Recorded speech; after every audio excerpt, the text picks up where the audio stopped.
Hi everyone, this is Miss Schweihart reading the U.S. History Midterm Exam. This is the modified version of the exam, and this recording will be reading all of the questions from the exam from 1 to 70. Now, if you have a shortened version of the exam because you were not here for certain units covered in the course, you may have a slightly different version of the test. Just rest assured that I will read each and every question so you can fast forward through part of the recording if you have a slightly different version and you don't have all of the questions. Okay, most like just like your other modified tests, we're going to read through each of the questions and the answer options that are there. You want to answer questions 1 through 70 by highlighting the correct answer. Use your highlighter tool right up here in Microsoft Word, or write the correct letter option on the line provided if they ask you to do so. Okay, make sure that you submit your test through Kmail like you normally would for a modified version of the test. You are scheduled to take this test on Monday, 11/5/2012. Be sure to have it completed and submitted by 4 p.m. on 11/5, or it will receive a temporary 0 INC for incomplete to show the impact of not completing the exam on your grade. Your exam must be completed by 11/6/12 at midnight. Please make sure you don't delay in this. Make sure you have your test in and ready to go by this time. Okay, now this recording itself may take more than just one video recording session because of the length of it. And if that is the case, I will do several recordings and make sure that the links are available up here on your assignment. So you might see more than one video recording link. Let's get started with number 1. According to the one theory, how did the earliest people come to America? Southeast Asians sailed across the Pacific Ocean to North America, African tribesmen sailed large ships to the Caribbean islands, or Native Americans migrated to Asia and brought others with them when they returned. For number 2, use the map to answer the following questions. Which identifies the area where the Great Basin tribes lived? Okay, so for number 2, you're identifying the area that the Great Basin tribes lived in. All right, so you have to choose the answer here, whether it was A, D, or E. Highlight your answer. Number 3, what river flows from Minnesota to the Gulf of Mexico, draining the area between the Appalachian Mountains and the Rocky Mountains? Is this the Columbia River, the Mississippi River, or the Ohio River? Number 4, what is one way that the Columbian Exchange affected Native Americans? It kept them disease-free and for several generations. It brought them domestic animals they had not seen before. They constructed ocean-going vessels modeled on the European ones. Okay, so which option is it there? Number 5, what was the main achievement of the Jamestown colony founded in 1607? Was it becoming a base for additional exploration of North America, surviving as the first permanent English colony in North America, or creating charts and other navigation aids for future explorers? Number 6, why were the founders of the Plymouth colony called Pilgrims? They were making a religious journey, they believed they were destined for success, or the last option, several of the families were named Pilgrim. Number 7, what was a major difference between the Massachusetts Bay Colony and the Rhode Island Colony? Rhode Island founder Roger Williams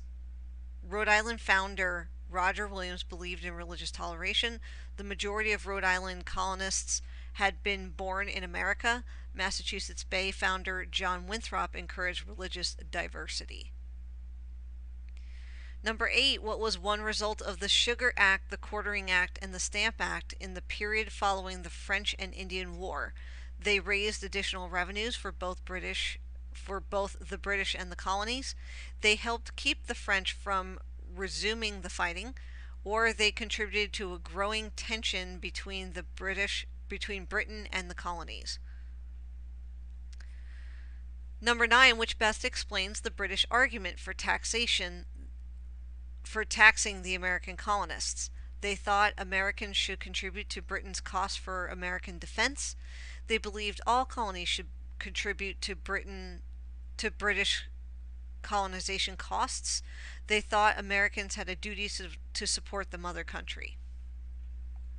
Number 10, what was one role that both John Adams and Benjamin Franklin played in the move towards independence? Both helped develop an ally by serving as ambassadors to Spain. Both served on the committees to write the Declaration of Independence, or both created services such as the post office that helped promote liberty. Number 11, which settlement best expresses the self-evident truth stated in the Declaration of Independence? People are created equal and entitled to life, liberty, and the pursuit of happiness. Self-government requires educated people invested in participating in democracy. Or the last one, freedom of thought and the right to representative government must be preserved. Number 12, which group of events occurred during the American Revolution? Was it Group A, American victory at Saratoga, naval successes for John Paul Jones, American losses at Charlestown and Savannah, and British surrender at Yorktown?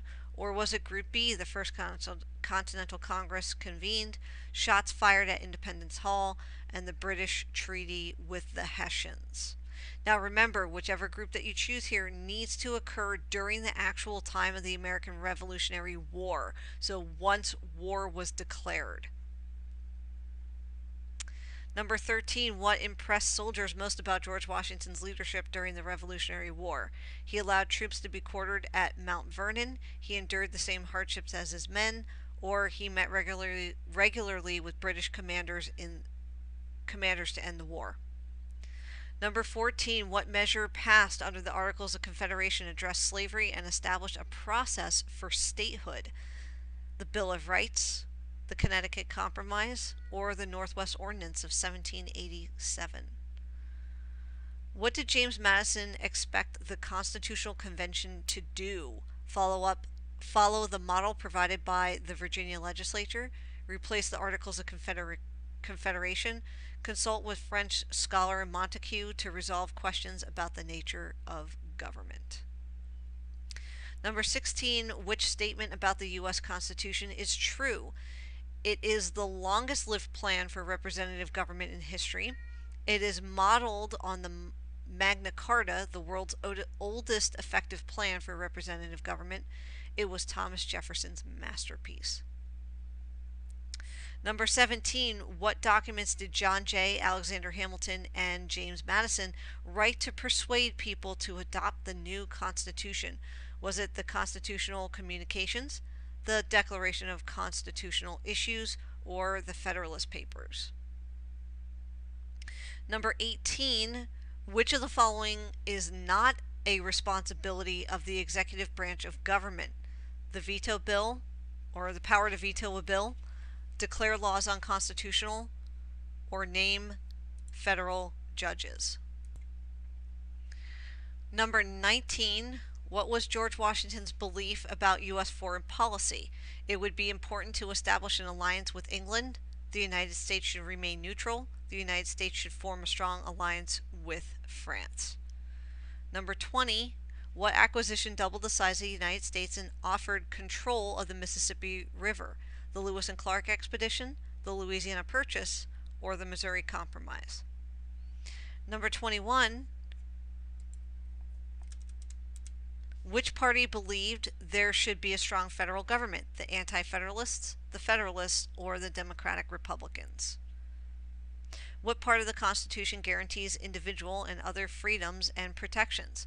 The Bill of Rights, the Preamble, or Article 2? Number 23, which are related to the War of 1812? The burning of Washington, the writing of the Star-Spangled Banner, and fighting the Battle of New Orleans?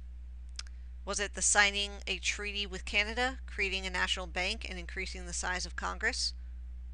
Or the last option, fighting the Battle of Fort Washington, writing the Pledge of Allegiance, and burning Philadelphia?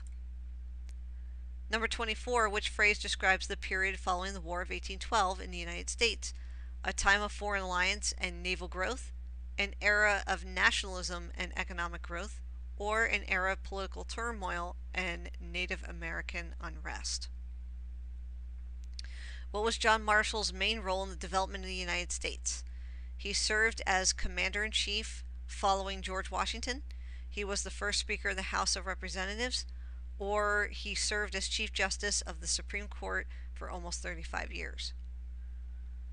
Number 26, which were the provisions of the Missouri Compromise? Maine was admitted to the Union as a free state. Slavery was prohibited north of latitude 3630.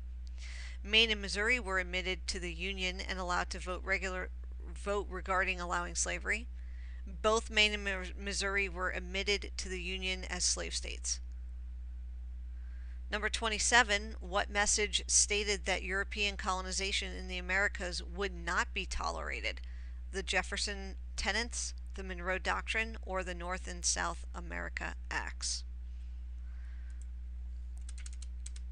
Number 28, who introduced the idea of using mass-produced interchangeable parts in manufacturing? Was that Cyrus McCormick, Eli Whitney, or Peter Cooper? What impact did Cyrus McCormick's Reaper and John Deere's steel plow have on agriculture? They allowed small farmers to keep up with large landowners. They made large-scale agriculture possible and profitable. They opened up more of New England to farming, which was not a result of the construction of the canal from Lake Erie to the Hudson River. Construction boomed along the canal route. Federal financing became more readily available, or the cost of transporting goods dropped significantly. I'm going to end the first portion of the recording for the midterm here. Look for the other additional recording link for the rest of the test.